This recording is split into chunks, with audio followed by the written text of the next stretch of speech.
aqui comigo nós temos duas empresas muito tradicionais do mercado, com marcas bem reconhecidas e com forte atuação no mercado, né? Representando essas empresas, eu tenho o José Antônio de Almeida Filippo, diretor financeiro da Natura e de investidores, e o Marcos Maciel da Costa, que é da Klabin, representante do mercado de capitais e também do RI da Klabin. O objetivo desse painel, gente, hoje é explorar a estratégia de comunicação das duas empresas no que diz respeito à atuação do RI.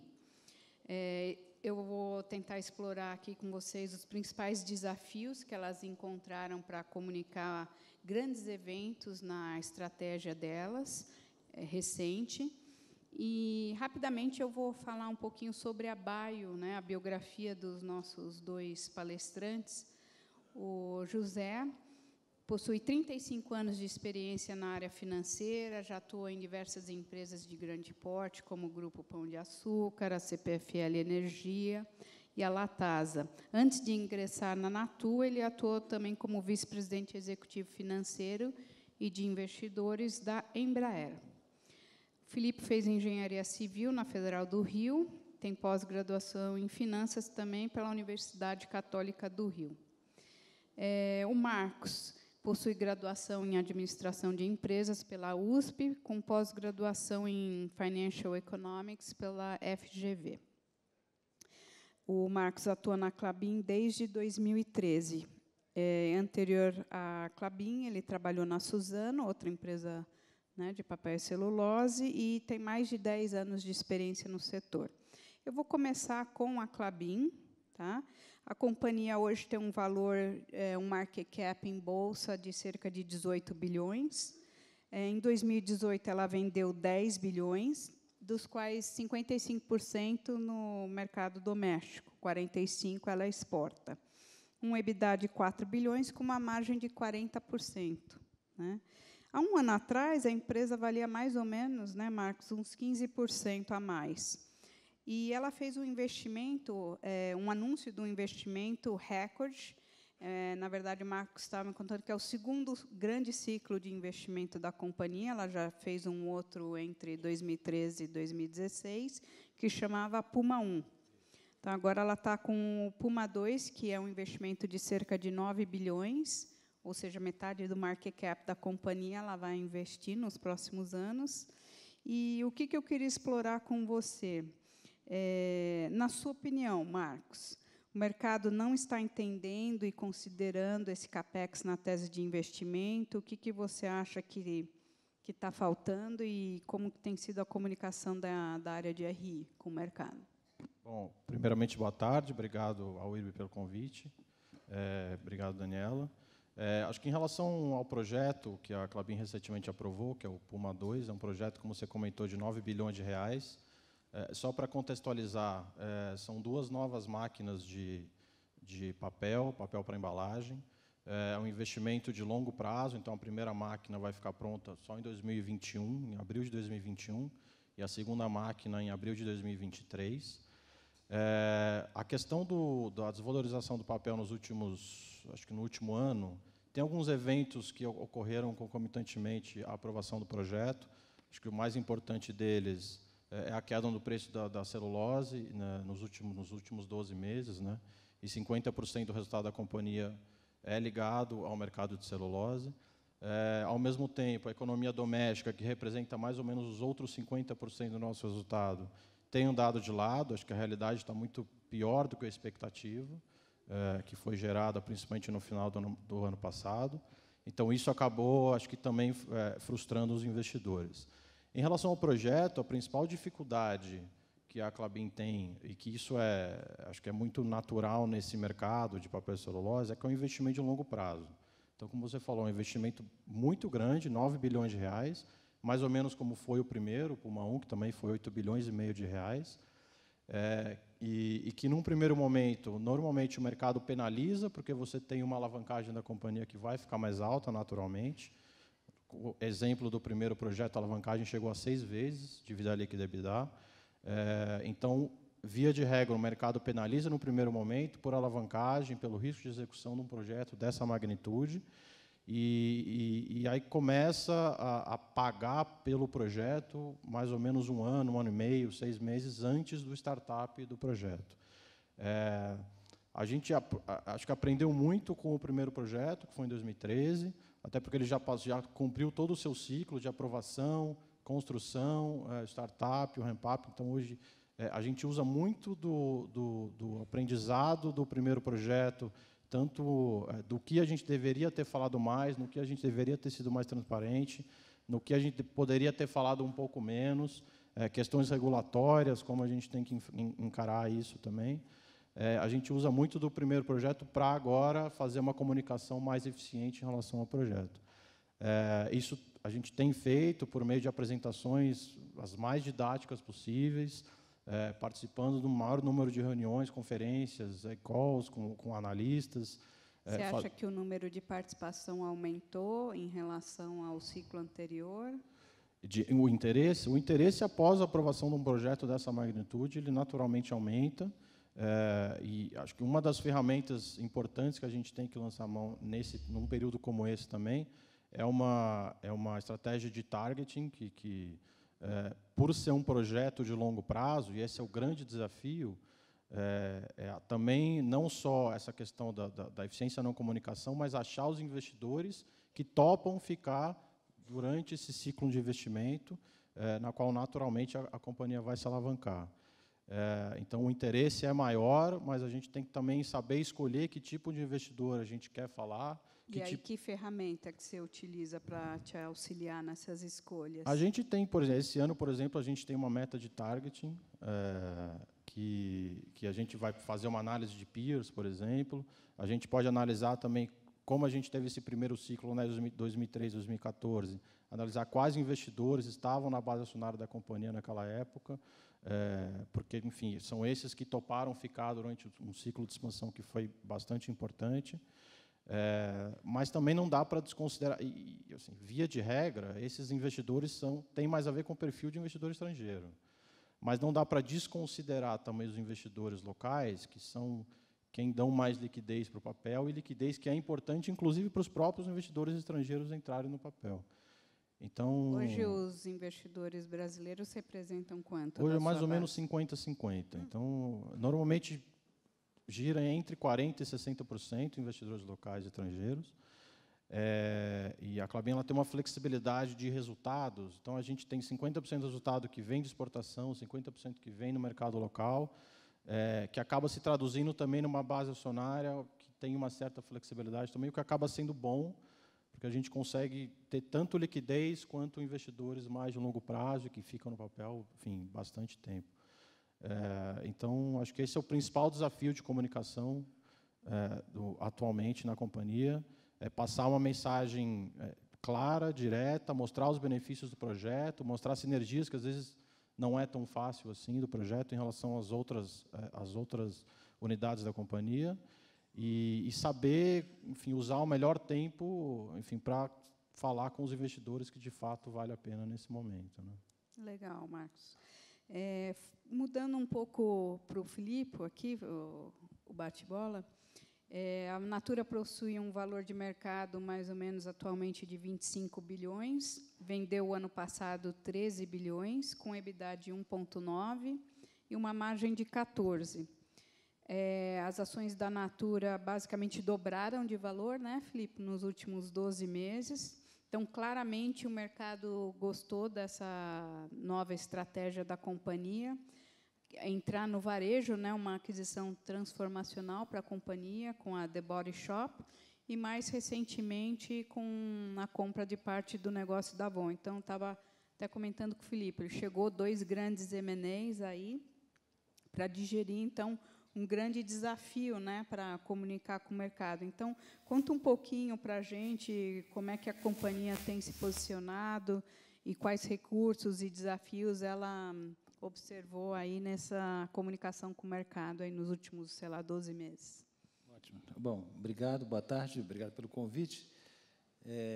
Como estamos falando, há uma necessidade muito grande de você monitorar e você conciliar a comunicação com a estratégia da companhia, não é? E o mercado aqui sabe quem é soberano nisso. Então, se você não consegue comunicar direito, obviamente que isso pode ter um reflexo que não reflete necessariamente o que você imagina.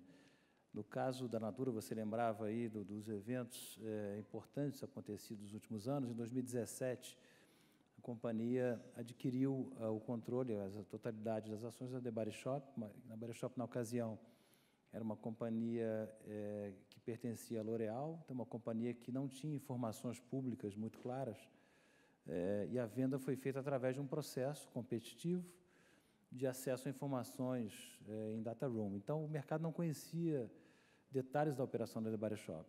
Então, a Natura, ao fazer aquela aquisição, aquilo tinha uma novidade. Primeiro, do ponto de vista de segmento de atuação, né? Uma companhia muito voltada para a venda direta, como canal comercial, distribuição, entrando num negócio que tinha um modelo um pouco diferente, onde as vendas eram feitas através de lojas físicas, de varejo, lojas próprias e lojas de franquias. A The Body Shop ela tem 3.000 lojas no mundo, sendo 1.000 lojas próprias e 2.000 lojas de franqueados. Além disso, aquele movimento representava um avanço importante num programa de internacionalização, que já era alguma coisa que a companhia comentava, mas não havia uma ação específica, a não ser a abertura de algumas lojas que tivemos na França, nos Estados Unidos, mas um movimento internacional mais forte, ele se deu pela aquisição. Então, juntando isso com a compra alavancada, que foi compra através de dívida, essa combinação gerou muita novidade naquela ocasião, e o mercado reagiu de uma maneira negativa, querendo mais informação. A companhia tinha, até por conta de alguma restrição entre o período do signing e do closing, a restrição de dar muitas informações. Aquilo gerou realmente um desafio muito grande para a empresa naquele momento, e a dificuldade de lidar com isso. Acho que o final da história foi uma evolução realmente em termos dessa estratégia de comunicação, onde nós passamos a fazer algumas divulgações. Então, por exemplo, passamos a dar guidance de indicador de performance da The Body Shop, onde nós indicamos o aumento, o crescimento da margem EBITDA, o valor de um range de EBITDA também para 2022, portanto, em médio prazo, além do fato de que nós indicamos naquela ocasião em que momento a companhia esperava que voltaria aos níveis de alavancagem pré-aquisição. A companhia tinha um nível de alavancagem de 1,4 vezes EBITDA antes da aquisição, superou 3 vezes na aquisição, e nós dissemos, então, que voltaríamos em 2022 ao nível pré-aquisição. Depois até revisamos isso, antecipando um ano para 2021, que é a indicação atual. Então, tudo isso foi uma grande novidade. Só uma dúvida aqui. Tudo isso é atualizado no formulário de referência, ou seja, tudo esses guidance que vocês colocavam no material de divulgação, ele também estava no material arquivado, vamos supor assim. Exatamente. Tudo isso vem junto, e você sabe o nível de formalismo que é requerido para isso, né? O guidance, por exemplo, é uma talvez um dos indicadores mais sensíveis que o órgão regulador acompanha, então você tem que ter muito cuidado com o guidance. Eu acho que companhias que têm essa prática precisam estar muito preparadas para poder garantir a manutenção, uma eventual revisão do guidance, se for necessário. Também não é uma tarefa difícil, né? Porque normalmente você tem uma tendência a acreditar nos números que foram projetados, então não é fácil para a companhia fazer revisão de guidance. Isso é muito importante que seja feito quando necessário. Então, também, como você bem lembrou, isso traz necessidade de obrigações e níveis de você elevar, obrigações de você elevar o nível de gestão também, por conta da manutenção disso. Então, são desafios muito grandes que se associam a isso, mas são necessários, e aquilo sempre importante, o aspecto de você, a gente fala muito na Natura de sustentabilidade, né? Pensa-se muito em produto, mas a sustentabilidade se dá em qualquer atividade da companhia, né? Então, eu digo sempre que se você inicia e toma a decisão de dar guidance, é importante que você esteja preparado para fazer por muito tempo isso, né? E não oportunisticamente você dá um guidance para resolver alguma demanda de curto prazo, depois você vai deixando e acaba um dia parando de fazer isso. Eu acho que é muito importante qualquer adição de informação, qualquer incremento de conteúdo, que ele tenha uma capacidade de ser de longo prazo, que possa dar qualidade e capacidade do investidor de acompanhar essa evolução. Explorando um pouco essa questão do guidance, que foi uma novidade, isso foi uma coisa que o mercado pressionou vocês para disponibilizar, ou uma coisa que, opa, acho que a gente precisa se organizar para fazer isso? Conta um pouquinho dos bastidores dessa decisão. Tá, acho que é um bom ponto. Acho que o guidance, primeiramente, a gente tem que olhar guidance como uma referência para cada companhia. Então, primeiramente, você tem que ver se o teu segmento e os seus peers, as companhias que atuam no seu segmento, as companhias que são acompanhadas consideradas do mesmo setor do seu, se elas praticam. Então, se é uma prática do segmento, é importante que você considere também fazer isso. Primeiro ponto. O segundo ponto é você analisar também o guidance é uma maneira de você instruir, ou pelo menos direcionar o analista ou o investidor quanto a alguns resultados onde há uma dificuldade de previsão. Por exemplo, voltando um pouco na minha vida passada na Embraer, nós dávamos guidance de receita, guidance de margem, guidance de EBITDA, mas guidance de resultado nós não fazíamos, porque havia aspectos importantes, que era variação cambial e imposto de renda, que são variáveis que são difíceis de você controlar em algumas situações, são exógenas em algumas situações. Portanto, não valia a pena, não acrescentava valor fazer o guidance de resultado, mas o guidance de receita, o guidance de margem, ajudava ao investidor analista a entender um pouco a tendência que a companhia estava seguindo. Então, isso também é um aspecto que eu acho que é um fator decisório para você poder estabelecer uma prática de você dar guidance. Então, o objetivo principal é realmente você poder orientar melhor, dar uma clareza ou uma capacidade de quem está de fora da companhia, entender o caminho para onde a companhia está seguindo. Os guidance podem variar de curto prazo para 1 ano, você pode dar guidance de longo prazo, então isso varia também de companhia, de segmentos, tem segmentos de longo prazo, onde o guidance é melhor você dar de longo prazo, tem segmentos mais de curto prazo, que o guidance é só do ano. Tem companhias que falam especificamente em bandas de valor e de margem, outras dão indicadores qualitativos. Então, também você tem uma série de variáveis que pode ser utilizar, mas é importante sempre analisar qual é a expectativa do seu analista ou investidor e qual é o que os seus competidores ou o que o segmento faz, né? Legal. Queria explorar agora, começando de novo com a Klabin, a parte dos ativos intangíveis. Então, eles fazem parte da sua tese de investimentos, mas não necessariamente ele está sendo capturado no seu valor atual de mercado. Então, como é que a companhia faz para, sei lá, ressaltar esses valores e tentar abordar esses aspectos? Acho que no caso da Klabin, pela essência dos produtos, que são produtos florestais, acho que a questão socioambiental é a mais óbvia. A Klabin ela tem um ativismo muito grande na questão da sustentabilidade, na questão do balanço positivo de carbono. Alguns públicos a gente consegue acessar de uma maneira mais fácil, então, principalmente alguns credores, então a gente tem alguns credores que nos auxiliaram no projeto, no Puma 1, que foi, por exemplo, o IDB, o IFC, que tem um nível de escrutínio muito grande nessa parte. Então, para esse tipo de público, a gente consegue demonstrar de uma maneira mais clara. A Klabin recentemente emitiu $500 milhões no Green Bonds de 30 anos, então foi a primeira empresa brasileira a emitir um Green Bonds de 30 anos.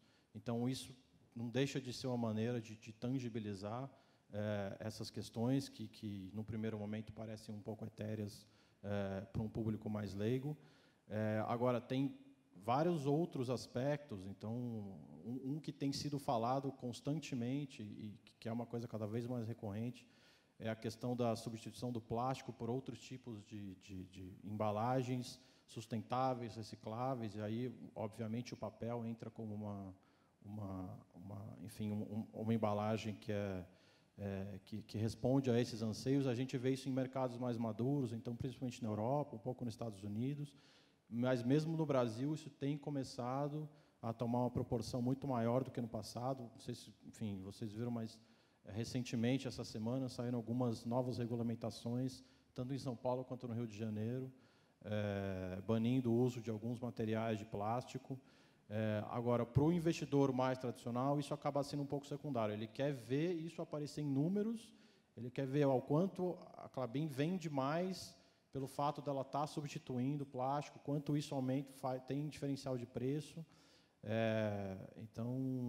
Mas a gente, no máximo que dá, a gente tenta sempre tangibilizar esses aspectos, e no caso da Klabin, principalmente a questão ambiental. Felipe, no caso da Natura, quer dizer, a Natura sempre foi muito forte nessa questão da sustentabilidade, da força da marca.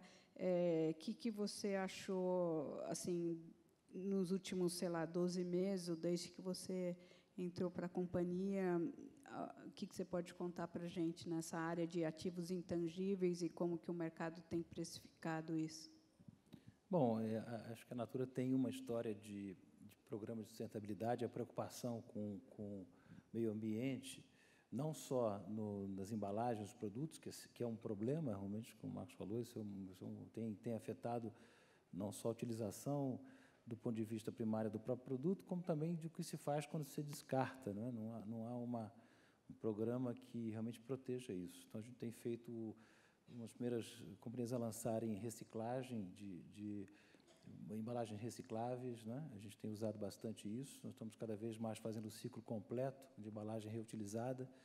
Nós temos programas associados a comunidades, né? Na Amazônia, nós temos muitos produtos nossos que usam matéria-prima da Amazônia, e ali não é só a compra do produto que é cultivado na agricultura familiar, mas também de um apoio às comunidades. Existem várias comunidades na região da Amazônia que precisam de apoio.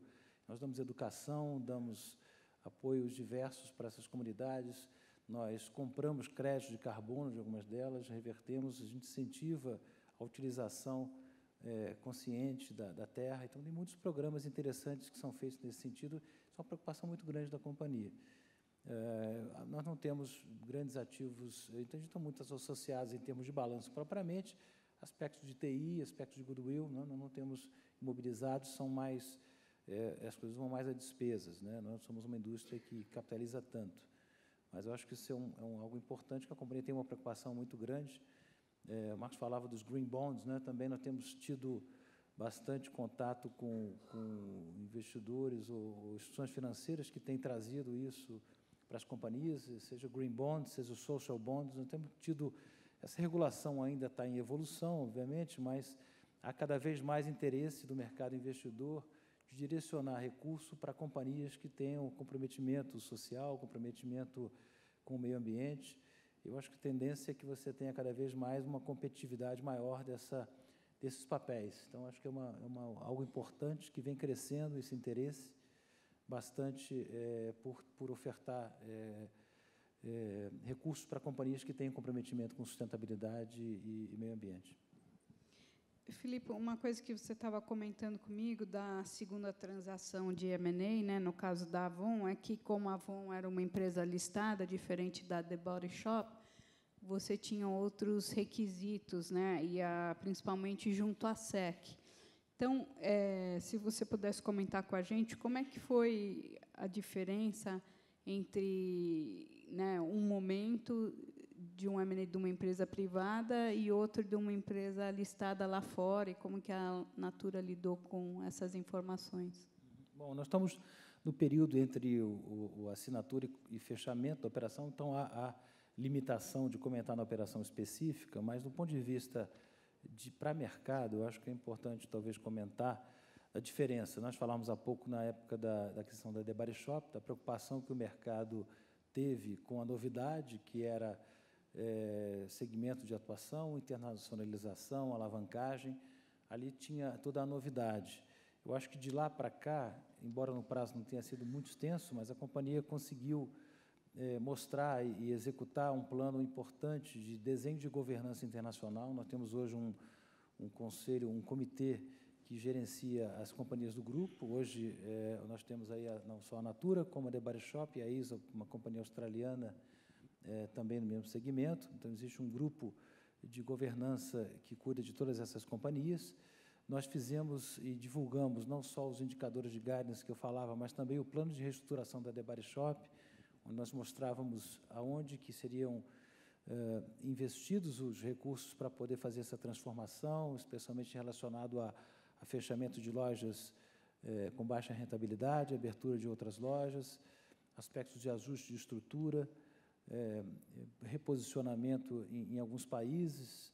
Isso tudo começou a dar resultado e os números começaram a ser reportados. Os trimestres recentes já indicam melhoria dos resultados da The Body Shop. Então, tudo isso, eu diria, somado, e a própria desalavancagem natural, que é a tendência que foi indicada, isso fez com que nós chegássemos agora num momento talvez de mais maturidade em relação ao mercado quanto a isso. Então, o anúncio da operação com a Avon, que está em execução, ele veio no momento de uma combinação talvez de um mercado entender um pouco mais a gestão da companhia e está funcionando, aí sempre é necessário também, eu acho que a combinação com o próprio mercado está favorável, né? Nós ganhamos market share nos últimos anos na Natura no Brasil, na América Latina, tem um posicionamento da empresa no conceito do omnichannel, nos canais de distribuição, né, com venda, não só a venda direta, que é a parte mais importante e a maior delas, mas também do e-commerce, das lojas físicas em segmentos bem específicos, de shopping de classe AB, de outros canais digitais, a digitalização forte de todos os canais de venda. Todo esse processo ajudou também a combinação, e acho que a companhia se posicionou e foi encontrada no momento melhor nesse aspecto para poder o mercado poder valorizar, né? A gente viu, e aí você falava antes sobre o posicionamento de investidores, né, o aumento dos brasileiros. A gente tem um bloco de controle do free float. Antes da aquisição da The Body Shop, o brasileiro representava 9% do free float, e hoje está na faixa de 25%, ele aumentou bem. É lógico que há um interesse maior para o brasileiro que entende, o investidor institucional local, mas a gente tem que entender que o perfil do estrangeiro é mais longo prazo, né? Então, alguns nomes de nosso top 20 de investidores está mais ou menos mantido desde antes da The Body Shop, né? Os longo prazo, os nomes estão por aí ainda, aqueles nomes que estavam lá. A gente viu mais participação de brasileiros, que tem uma tendência mais de curto prazo, né? Então, quando você tem perspectivas de resultado mais a curto prazo, você atrai mais o brasileiro, é o que a gente percebeu aí na nossa composição. Inclusive, no caso do Carrefour, os investidores brasileiros hoje respondem só por 6% da nossa base, também tirando a Península, né, que é um fundo que está com a gente desde o IPO. Então, a gente tem esse percentual que é baixo. Na época do IPO, em 2017, nós alocamos 40% para os investidores brasileiros. E, desde então, eles só têm vendido e venderam mal, né? Porque o IPO foi a 15, a ação está cerca de 22, né? Então, não foi um bom movimento. Mas uma das coisas que meu CFO comenta comigo frequentemente é que eu deveria alocar, essa é uma coisa que eu queria trocar com vocês, que eu deveria alocar, então, meu tempo na mesma proporção do que eles investem na minha base, ou seja, só 6% do meu tempo deveria ser alocado para os investidores brasileiros. O que vocês pensam sobre isso? Porque, assim, o que me parece é que o nível de esforço, além deles ligarem toda semana, às vezes você vai numa conferência, acabou de falar com o investidor e ele liga, sei lá, 3 dias. Eu queria ligar para fazer um update. Update do quê? Eu acabei de falar com você, tem 3 dias. O que exatamente você acha que eu vou falar de diferente? Então, queria perguntar um pouco para vocês o que vocês acham dessa alocação de tempo versus o impacto na base. No caso da Klabin, a gente teve que, de fato, se adaptar depois do último projeto que a gente fez, porque, até então, a Klabin era uma empresa 100% de embalagens, papéis de embalagem, que é um mercado bastante previsível e estável. Isso até 2016. Pós-2016, a gente entrou no mercado de celulose, que é um mercado extremamente cíclico. E a gente teve que se adequar. A Klabin, a gente até diz internamente que passou um pouco por uma crise de identidade, porque antes, o que a gente ouvia dos investidores antes de 2016 é que a Klabin era uma empresa chata, porque todo mundo sabia exatamente qual seria o resultado no ano seguinte. E aí, com esse projeto de celulose, a gente viu, de fato, a importância que essas atualizações, às vezes, um dia para o outro, muda tudo. Assim. Então, a ação começou a ter uma volatilidade muito maior, teve que fazer um trabalho interno também, junto com a diretoria, junto com, enfim, os controladores, os conselheiros, para, olha, agora estamos num novo mercado, de fato mais cíclico, e que tem uma volatilidade maior, então a gente tem que dar atenção quase que redobrada a esses investidores que são de curto prazo, ou que de fato, os investidores locais eles têm mais essa aptidão a tradear, enfim, ciclos muito rápidos de diferenças de mudanças em preço de commodity. A shortear. Exatamente, a shortear, por exemplo. Mas tem um caso muito emblemático, enfim, que a gente teve um investidor muito grande até pouco tempo atrás, que chegou a ter mais de 5% do capital total da companhia, que é engraçado, porque ele entrou no papel depois que o papel começou a ter mais liquidez, parte porque a gente fez o projeto novo, então, e entrou no mercado de celulose, mas ele também saiu do papel porque ele não queria volatilidade. Local ou estrangeiro. Então, é um investidor que ele entrou não só por conta da liquidez, mas a liquidez para ele era uma coisa importante, para eventualmente, caso ele quisesse sair, ele poderia ter saído. Mas ele saiu porque ele não queria essa ciclicalidade da commodity. Então, a gente não tem como abrir mão de um investidor e falar, não vamos atender porque esse cara é mais de curto prazo, porque o de curto prazo, querendo ou não, ele tem importância, ele que dá liquidez para o papel, e ele que faz com que os de longo prazo sintam-se mais propensos a entrar no papel. Né? Então, a gente não faz muita distinção se é o local, se é o estrangeiro, até porque a nossa base, como eu comentei, é 50-50. Então, e ela sempre foi assim ou ela mudou depois do primeiro projeto? Ela ficou um pouco mais... Teve um peso muito grande desse novo investidor estrangeiro que entrou. Então, ela, em um determinado momento, o free float chegou a ser 60%, 65% estrangeiro e 40% local, e agora esse investidor estrangeiro saiu e está de novo 50-50. No caso da Natura? Então, Daniela, como eu te falei antes, eu acho que o investidor brasileiro, às vezes, o local, ele é mais foco de curto prazo, ele gosta mais de volatilidade. Né? A perspectiva de volatilidade atrai mais o investidor local. Então, nós acabamos sendo reativos a isso e a demanda de atendimento é maior por conta disso, talvez há um interesse maior aqui ou ali. Então, o que nós fazemos normalmente é, primeiro, o plano de atendimento às conferências, né, que são eventos importantes, onde você tem toda uma facilidade de estar, ao mesmo tempo, acessando diversos investidores num único local. Nós temos as referências das conferências ligadas a mercado emergente, a mercado Brasil, outras conferências mais voltadas para o segmento. Então, tem uma combinação de perfil de conferências que nós fazemos o atendimento. Cada vez mais o Brasil tem feito também eventos de instituições financeiras, eventos de investidores, onde a gente vê uma participação bem maior de brasileiros ali, uma oportunidade grande, mais fácil, inclusive, que você não tem necessidade de deslocamento.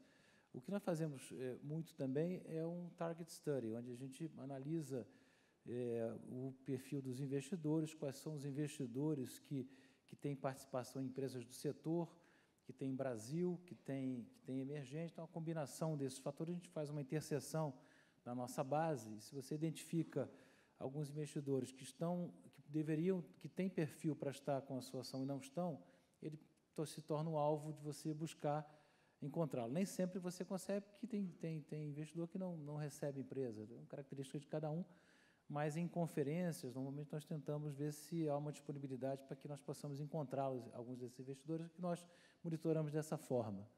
Então, não é muito difícil a forma que a gente faz, nós não temos assim uma distribuição entre o que a gente faz para brasileiro ou para estrangeiro. Nós procuramos atender, como eu disse, as conferências e as demandas, que aparecem muito de visita, como também, como o caso da Klabin, nós temos fábrica, às vezes o investidor gosta de visitar a fábrica, é sempre uma oportunidade. Então, tem uma combinação de oportunidades que nós fazemos a gestão disso. Mas isso varia muito com o momento. Como eu te disse, nós saímos de 9% para 25% de locais, é muito do momento que você não tem o controle disso. Né? É muito em função do apetite, do interesse pelo segmento, do interesse pelo país, aspectos, ou seja, de commodity, aspectos de câmbio. A Natura hoje não é mais uma companhia tão exposta a Brasil.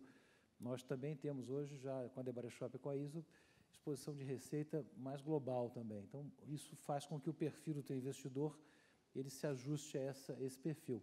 Então, na medida que você vai mudando, o investidor vai mudando também gradativamente, você vê a base se ajustando. É assim que a gente faz. Interessante. Eu não sei como que a gente está de tempo, quer dizer, estou vendo aqui que faltam uns minutos, mas não sei se a gente pode já abrir para perguntas. Tá. Então, pedir para passar os palestrantes, ou até mesmo para mim. Agora vocês vão ter que acordar, que acendeu a luz. Alguém tem alguma pergunta?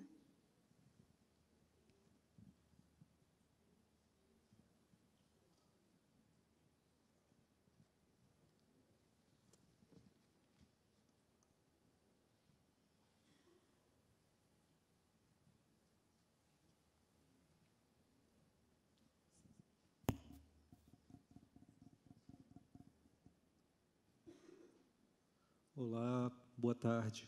Meu nome é Rodrigo. A pergunta, acho que serve para os três. Escutei vocês falarem aí de algumas ferramentas de comunicação. O público investidor é um público, tradicionalmente, né, um pouco mais conservador, assim, em termos de comunicação, visto que a gente pode fazer para outros públicos, né? Então, vocês mencionaram aí eventos, conferências, que são ferramentas bem visitas, né? Ferramentas bem tradicionais que a gente costuma usar ou trabalhar junto a esse público. A minha pergunta é se, além disso, né, realmente vocês trabalham alguma outra coisa, ou, não sei, um pouco mais inovadora, um pouco mais fora da caixa para o público, ou em termos de evento. Sei que, se eu não me engano, o Carrefour fez um evento para investidores muito bom, né, recentemente. E dentro mesmo do que é tradicional, como é que vocês, da ferramenta tradicional, como é que vocês conseguem inovar dentro do tradicional também? Posso começar aqui? Nós temos duas consultorias de comunicação financeira que a gente trabalha. Uma, ela atende o grupo globalmente, então ela atende a França e o Brasil. Então, desde o início da abertura de capital, a gente trabalha com essa empresa. Então, na época de divulgação de resultados ou divulgação de algum fato relevante, alguma transação, a gente tem esse apoio. E a gente tem outra consultoria que é uma consultoria também americana, mas atende mais nível Brasil, né, com material em português, e também faz muita das nossas traduções, né? E, coincidentemente, é a mesma consultoria que a Natura está usando acho que desde a The Body Shop, né? Desde a The Body Shop. E, então, assim, isso ajuda muita gente, porque, no caso do Carrefour, apesar da empresa ter 45 bi de market cap, que é realmente grande, só tinha 2 pessoas no RI. Entendeu? Então, recentemente, que a gente conseguiu contratar uma terceira, e então a gente realmente usa muito as consultorias para ajudar na comunicação ou na estratégia de comunicação. Não sei se a Klabin quer comentar, o Marcos? No caso da Klabin, acho que o maior impacto que a gente vê com o investidor é quando leva para fazer visita para uma fábrica de papel e celulose, porque você pode mostrar a apresentação com 50 fotos, que quando o cara chega, ele vê, de fato, monstruosidade, que aquilo, tamanho, questão florestal. A Klabin tem 500 mil hectares de florestas, então, a questão do meio ambiente. Então, essa acho que é a principal forma da gente impactar, de fato, o investidor, por meio de uma visita a uma fábrica, enfim, a um site de papel e celulose. E, cada vez mais, a gente tem tido também uma proximidade com a área de comunicação da companhia, que faz uso de ferramentas não tradicionais, como mídias sociais. Então, a Klabin, hoje em dia, ela é extremamente ativa, LinkedIn, Instagram, A Klabin, recentemente, ela fez uma plataforma nova que chama Klabin for You, que é uma embalagem direcionada para pessoas físicas que estão abrindo o seu negócio. Então, tem algumas ferramentas não tradicionais que a gente tem usado cada vez mais, mas para o investidor, enfim, de assets, de fundo, hedge funds, o que a gente vê, o maior efeito é de visita, assim, sem dúvida, é quando ele vê aquilo funcionando, o nível de automação, enfim, na nossa percepção, é o que mais tem valor. Felipe, quer acrescentar alguma coisa? Então, pois não, como você disse, a gente usa, então, comunicação especializada, como o Carrefour faz, isso é uma ferramenta importante. Nós temos também a prática de, na Assembleia Geral, normalmente aí no primeiro trimestre, nós fazemos abrimos a empresa e a fábrica a visita, então pessoas físicas conseguem ir visitar, acho que é um momento importante também. E fazemos 2 vezes por ano dia de investidor, né? Uma no primeiro semestre, outra no segundo semestre, que também são eventos fora de resultado, que permite que você discuta um pouco mais a estratégia, onde nós trazemos os principais executivos, o presidente da The Body Shop, o presidente da ISO, o presidente da Natura, e a gente dá a oportunidade de discutir mais especificamente alguns negócios nossos, talvez com situações onde não é comum nós conseguirmos. No passado, eu já vivi situações onde nós fazíamos reunião em outras praças do Brasil, especialmente numa época que você tem pessoa física mais forte, né? Já fiz reunião em Brasília, Porto Alegre, você tinha as APMEX regionais.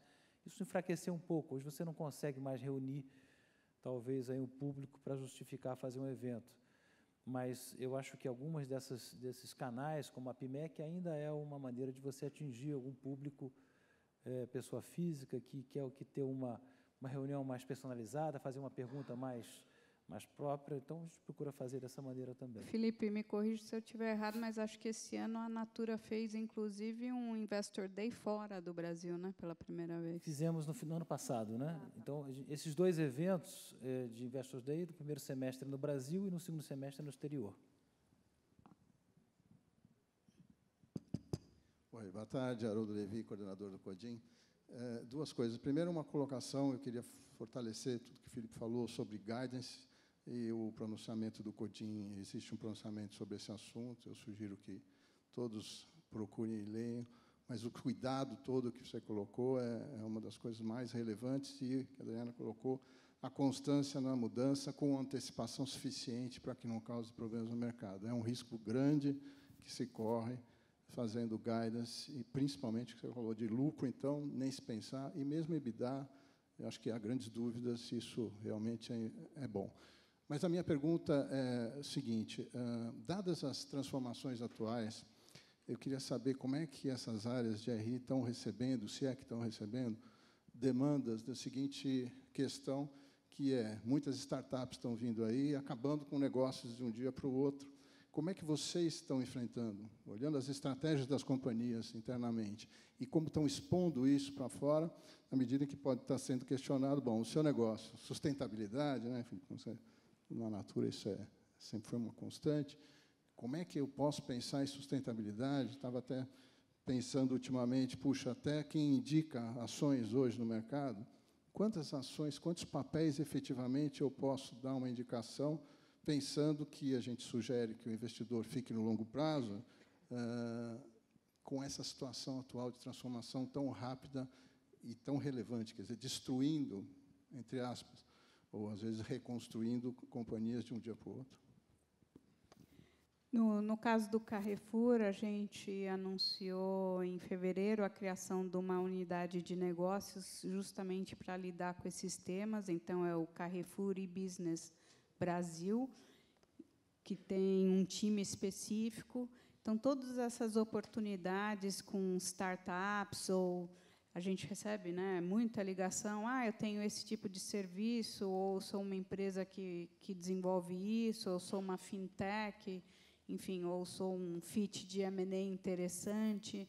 Então, é o Carrefour e-Business Brasil que analisa essas oportunidades. Resultado disso, no final do ano passado, a gente fez uma pequena aquisição que chama CyberCook, que é um site com receitas online, E a ideia é, assim, no mundo perfeito, a pessoa que quer dar um jantar hoje, entra no Cybercook, vê qual receita ela vai cozinhar, faz o seu pedido, em 40 minutos o Rappi entrega o pedido na sua casa, eu sirvo o jantar, no dia seguinte sobrou o resto daquele jantar, eu quero saber o que eu posso servir novamente, ou como é que eu posso reaproveitar aquele alimento, volto no Cybercook e faço essa consulta. Então, a ideia da aquisição desse site foi se aproveitar de uma dessas startups e dessa tendência, mas a gente criou uma unidade de negócio específica para analisar essas oportunidades. Levi, eu acho que o seu ponto é muito importante, a preocupação das companhias de poderem não ser surpreendidas com uma mudança, uma ruptura, e a velocidade é muito menor, às vezes, numa companhia maior, de você se ajustar do que um startup.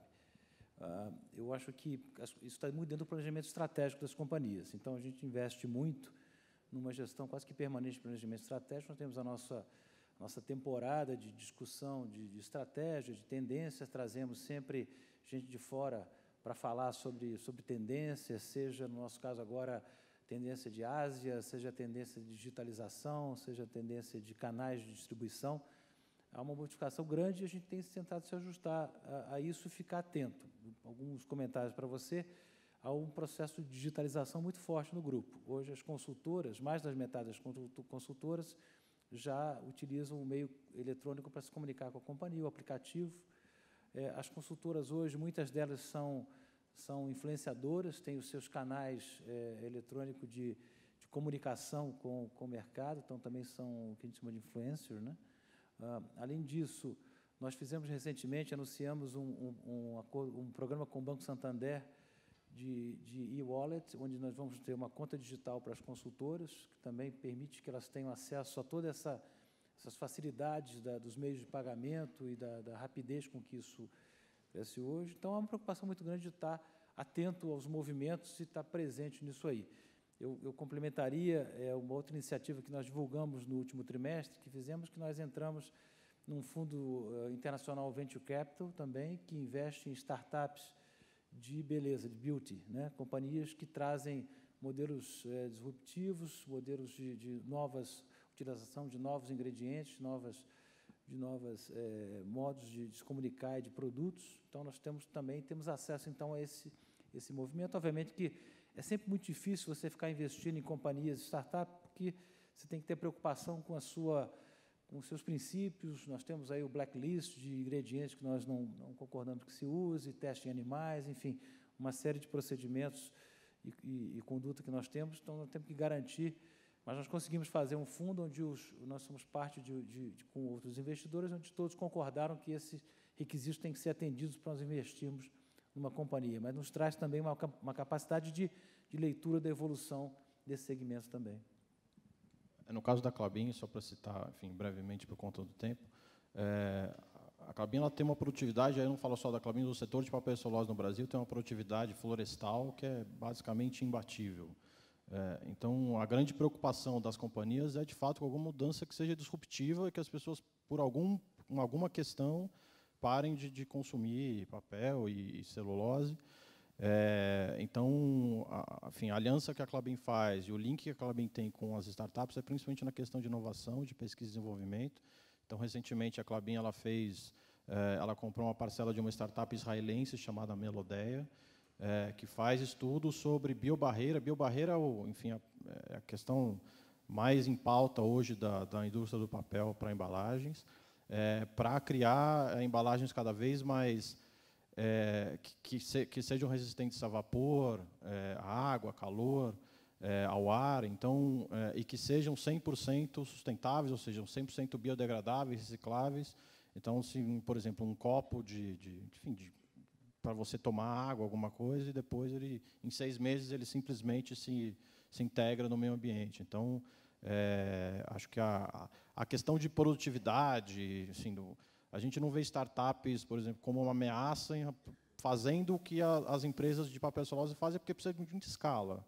Então, o que a gente tem como preocupação é alguma mudança disruptiva que faça com que a demanda papel para embalagem, por exemplo, que é uma solução ambientalmente quase que ideal, faça, enfim, com que as pessoas parem de usar e vão para outros usos. Hoje, a questão que a gente vê é a parte de custo, né? Então, hoje, assim, o plástico é muito mais barato do que o papel para a maior parte dos usos, entendeu?